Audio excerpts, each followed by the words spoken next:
जय श्री राम। सप्तचत्वारिंशः सर्गा। दिति का अपने पुत्रों को मरुदगण बनाकर देवलोक में रखने के लिए इंद्र से अनुरोध। इंद्र द्वारा उसकी स्वीकृति। दिति के तपोवन में ही इक्ष्वाकु पुत्र विशाल द्वारा विशाला नागरी का निर्माण तथा वहाँ के तत्कालीन राजा सुमति द्वारा विश्वामित्र मुनि का सत्कार। इंद्र द्वारा अपने गर्भ के 7 टुकड़े कर दिए जाने पर देवी दिति को बहुत दुख हुआ। वे दुर्दुष वीर सहस्राक्ष इंद्र से अनुनय कर बोली, देवेश बलसूदन, मेरे ही अपराध से इस गर्भ के 7 टुकड़े हो गए। इसमें तुम्हारा कोई दोष नहीं है। इस गर्भ को नष्ट करने के निमित्त तुमने जो क्रूरतापूर्ण कर्म किया है वह तुम्हारे और मेरे लिए भी जिस तरह प्रिय हो जाए, जैसे भी उसका परिणाम तुम्हारे और मेरे लिए सुखद हो जाए, वैसा उपाय मैं करना चाहती हूँ।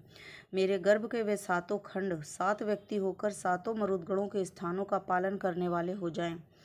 बेटा, ये मेरे दिव्य रूपधारी पुत्र मारुत नाम से प्रसिद्ध होकर आकाश में जो सुविख्यात 7 वात स्कंध हैं उसमें विचरें। ऊपर जो 7 मरुत बताए गए हैं वे 7 के गण हैं। इस प्रकार 49 मरुत समझे जाने चाहिए।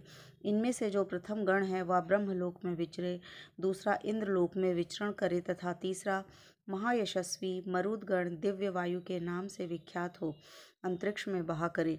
सुरश्रेष्ठ, तुम्हारा कल्याण हो। मेरे शेष 4 पुत्रों के गण तुम्हारी आज्ञा से समयानुसार तुम्हारी संपूर्ण दिशाओं में संचार करेंगे। तुम्हारे ही रखे हुए नाम से तुमने जो माँ रुद कहकर उन्हें रोने से मना किया था, उसी माँ रुद इस वाक्य से वे सब के सब मारुत कहलाएंगे। मारुत नाम से ही उनकी प्रसिद्धि होगी। दिति का यह वचन सुनकर बल दैत्य को मारने वाले सहस्त्राक्ष इंद्र ने हाथ जोड़कर यह बात कही, माँ तुम्हारा कल्याण हो। जैसा कहा है वैसा ही होगा, इसमें संशय नहीं है। तुम्हारे ये पुत्र देवरूप होकर विचरेंगे। श्री राम उस तपोवन में ऐसा निश्चय करके वे दोनों माता पुत्र दिति और इंद्र कृतकृत होकर स्वर्गलोक को चले गए, ऐसा हमने सुन रखा है।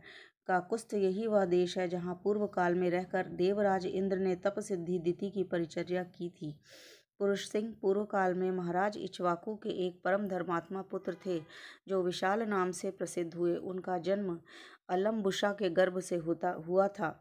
उन्होंने इस स्थान पर विशाला नाम की पुरी बसाई थी। श्री राम, विशाल के पुत्र का नाम हेमचंद्र जो बड़े बलवान थे। हेमचंद्र के पुत्र सुचंद्र नाम से विख्यात हुए। श्री रामचंद्र, सुचंद्र के पुत्र धूमाशु और धूमाशु के पुत्र संजय हुए। संजय के प्रतापी पुत्र श्रीमान सहदेव हुए। सहदेव के परम धर्मात्मा पुत्र का नाम कुशाश्व था। कुशाश्व के महातेजस्वी पुत्र प्रतापी सोमदत्त हुए और सोमदत्त के पुत्र काकुस्थ नाम से विख्यात हुए। काकुस्थ के महातेजस्वी पुत्र सुमति नाम से प्रसिद्ध हुए जो परम कांतिमान एवं दुर्जय वीर हैं। वे ही इस समय इस पुरी में निवास करते हैं। महाराज इक्ष्वाकु के प्रसाद से विशाला के सभी नरेश दीर्घायु, महात्मा, पराक्रमी और परम धार्मिक होते आए हैं।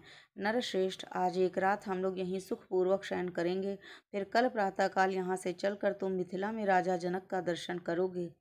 नरेशों में श्रेष्ठ महातेजस्वी महायशस्वी राजा सुमति विश्वामित्र को पुरी के समीप आया देखकर सुनकर उनकी अगवानी के लिए स्वयं आए। अपने पुरोहित और बंधु बांधवों के साथ राजा ने विश्वामित्र की उत्तम पूजा करके हाथ जोड़ उनका कुशल समाचार पूछा और उनसे इस प्रकार कहा, मुने, मैं धन्य हूँ, आपका मुझ पर बड़ा अनुग्रह है, क्योंकि आपने स्वयं मेरे राज्य में पधार कर मुझे दर्शन दिया। इस समय मुझसे बढ़कर धन्य पुरुष दूसरा कोई नहीं है। जय श्री राम।